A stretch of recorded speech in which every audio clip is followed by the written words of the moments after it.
All right, the manhunt continues for the suspect who killed the CEO of UnitedHealthcare, Brian Thompson. The NYPD expanded their search to Atlanta, Georgia. CBS News senior coordinating producer on crime and public safety, Anna Schecter, is here with more on some breaking news. Anna, what can you tell us? Hey, Liz. Well, an arrest has been made. A person of interest is being questioned in connection to the murder of the UnitedHealthcare CEO in Pennsylvania. He is being questioned right now by police. NYPD is on their way there.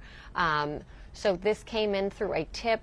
The person being questioned also was in possession of a gun with a silencer. It's believed to be similar to the weapon used in the killing that was carried out on December 4th. Also in possession of a fake New Jersey driver's license. So that is what we know at this time. It's a very fluid, fast-moving situation, but it appears as though a tip that came in led to this opportunity to find this individual and question him in connection with the murder. I mean, this has become really a nationwide story here, Anna. As time goes on, the search kind of expands. It was obviously in New York, now Atlanta, and now we're hearing Pennsylvania. Can you talk a little bit about just the law enforcement operation that's been happening ever since this murder took place? Well, it's been massive. NYPD has been the lead, but there have been more than 80 law enforcement departments across the country that have been contacted to help in this investigation. The FBI is very involved, as is the U.S. Marshals. There's a fugitive task force that was dispatched to investigate all along the bus route that the person of interest took to New York City and the bus originated in Atlanta.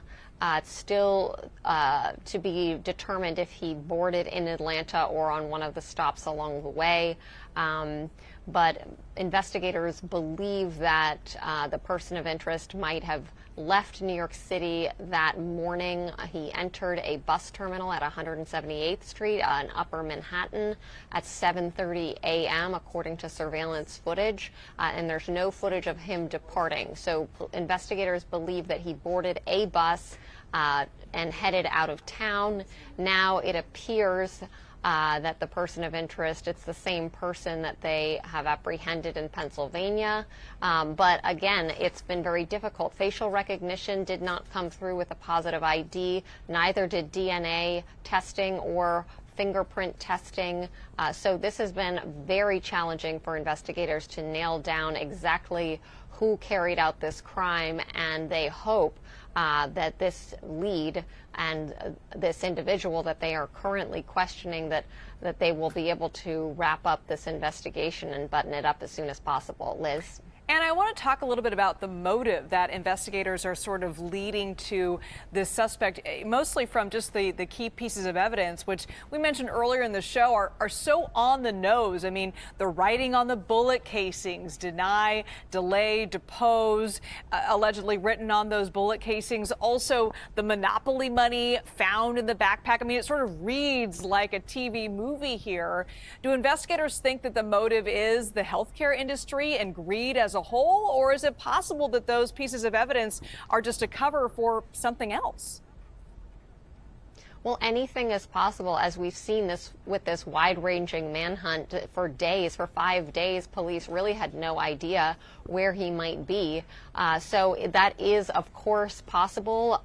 These investigations, they come up with surprises sometimes, but certainly investigators believe that the strongest evidence that points to motive are what you just laid out there: deny, depose, delay, in reference to how insurance companies handle claims. Also the monopoly money, seemingly in reference to the CEO being a very high earner and insurance companies pulling in very high revenues while they deny claims to people who might need health care coverage.